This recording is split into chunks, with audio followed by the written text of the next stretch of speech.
Hello guys, in this video I'm going to show you how I take apart old laptop batteries to extract the lithium ion cells so that I can use them in my models basically. So this is an old laptop battery of mine.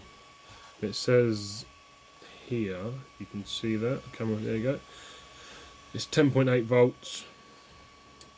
So I'm suspecting this is going to be 6 batteries, so it's 4.14 amp hours, so that's going to be, each cell is going to have 2.2 amps roughly, and this will be configured into like a 3S pack basically, so a 12 volt battery is what this will be. Right, so I'm going to take it apart and I'll see if there is 6 lithium ion cells in there. Here you go guys, so here are the 6 batteries. So I was right, I can't see the amp hours on them yet, but I've got to split them apart because they're currently they're in parallel, so I don't need them like that. So I'm going to cut the tabbing wires. I'll leave the tabbing wires on here, which are these things which were previously joining them together, and I'll use them. That'll make it easier for me to solder them together. So that's worked in my benefit. And here, that's the BMS. That's the battery management system. Previously, that was attached in this case. So these cases actually come apart relatively easily. You just pry them apart. You just want to be careful when doing it, not to scrape or damage the batteries. Alright, I'll split these up and then I'll show you what's next. Here you go guys, here are the 4 cells. So I've still got 2. I've still got 2 to split. I will leave them for the minute because I'll turn those into a 2S pack that I'll use for powering my goggles or something else. There'll be a use for that. So with these, the big end as opposed to the small end, you can see that here, the camera will focus. So that, I would call that the small end, that's positive. This larger end, that's negative. So we want to organise these positive, negative, positive, negative. And that will give us, that'll become a 4S 1P pack. So I've left the tabbing, these here are the tabbing, well, I guess they're what they're called, soldering tabs. But they're actually spot welded on, but I'm going to use those to solder to.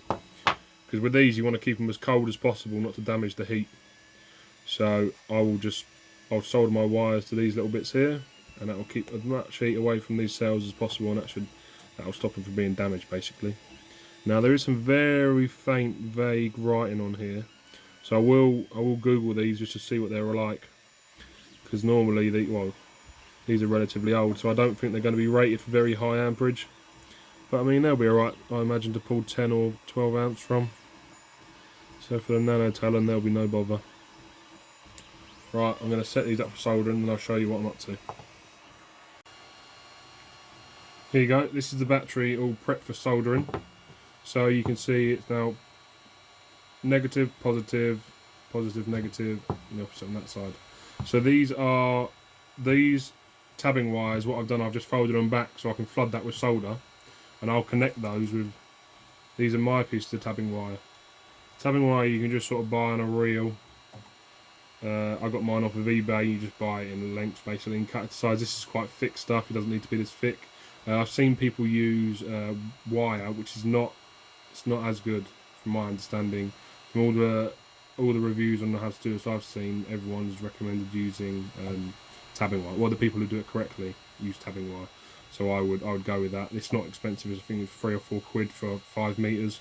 So I mean, I've had this for years, so it's well worth doing. All right. So I'm going to flood these now with solder so that I can connect my tabbing wire to them, and I'll show you once I've done that. Here you go. This is the battery soldered up with the tabbing wires on. So you see they're not pretty, but when doing this, the thing is you want your soldering iron on full whack, and you want to have as little contact, but have a good join as you can. So by flooding the original tabbing wires that are on here with solder, it means my tabbing wires adhere very quickly. So I'm actually only there for a minimum amount of time. So in connecting these, in effect, I've gone positive, negative, positive, negative on the bottom. On the top, I then connected the positive, negative together. So I've tied them together. And then this will become my positive out, this will become my negative out. And that way this will become a 4S 1P battery.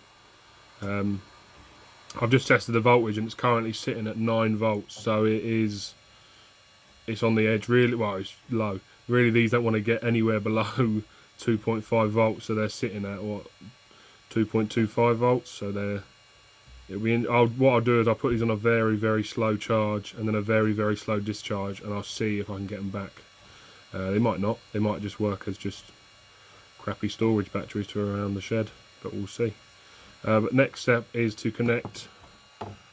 I need to connect this up now. So this, like I mentioned earlier, rather than having a smart battery and a dumb charger, we're going to have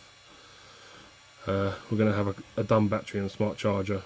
So this is these all get connected to the relevant points, and then it'll allow me to plug it into the charger, and it will charge the cells correctly. It won't over or undercharge each cell basically, so it makes it safe. Right, next step I'll show you once it's all soldered up. Here you go. So here's the finished pack. So it's all soldered up. Now the reason I haven't shown you exactly how I've done this is because this can be dangerous. If done badly and if you connect the wrong thing to the wrong thing, this can go bang. So I'm going to leave a link in the description to an image which sort of shows, if you do want to do this, how to connect it all up. But just know that it can be really dangerous, and it needs to be done correctly basically. But here you go, just so let's connect the balance lead up to this, just so you can see it's all working. So I've just pumped a little bit of charge into it just to get it above the minimum charge. So let's put it on. There you go. Lithium ion. So first cell 2.7. Yeah, they're all looking pretty good. So second cell 2.7, third cell 2.7, almost 2.8. So they're all relatively close anyway. So I'm gonna whack this on charge at a very low amps. I'll probably charge it at half an amp for a couple of hours and see what I end up with, and then I'll discharge it, and I'll probably do that again and then see how well it copes under load. Alright, thank you very much guys, and yeah, cheers, bye.